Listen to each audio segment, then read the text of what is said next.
আমি অনুপ্রক্ষিত, আর আপনারা আছেন নিউজ 7 দিন বাংলায়। লোক একটা বড় বাঁশ, 3-4টে বাঁশের ওপরে একটা ছোট কালো পতাকার মতন লাগানো, এবং তারা আসছে এবং উল্টো পাল্টা অশ্রাব্য ভাষায় গালাগালি দিচ্ছে, নোংরা কথা বলছে এবং গো ব্যাক স্লোগান দিচ্ছে। এবং সেই অবস্থায় চারিদিক দিয়ে গাড়ির মধ্যে মারতে শুরু করে এবং সিকিউরিটিরা গাড়ি থেকে নেমে যায় এবং বিভিন্ন ভাবে চেষ্টা করে যে কিভাবে গায়ে আমার হাত দেওয়া যায়, কিভাবে কাঁচ ভাঙা যায়। মানে একটা বিরাট ভাবে বড় করে একটা ষড়যন্ত্র করেছিল এবং সেখানে আমরা কেউ কিচ্ছু জানতে পারিনি।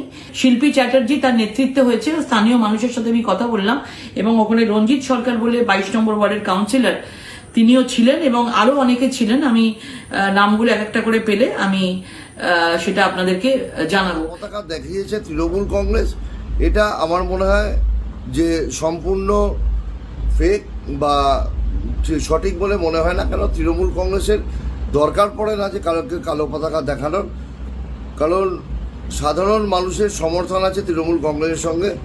যেখানেই রচনা বন্দ্যোপাধ্যায় যাচ্ছেন সেখানেই দেখেছি মানুষের ঢল, কাজেই সেটা দেখেই হয়তো উনি ভয় পেয়ে যাচ্ছেন। উনি ভাবছেন যে তৃণমূল কংগ্রেস করাচ্ছেন। তৃণমূল কংগ্রেসের সঙ্গে এরপর এই ঘটনার কোনো যোগসাজশ আছে বলে আমার মনে হয় না।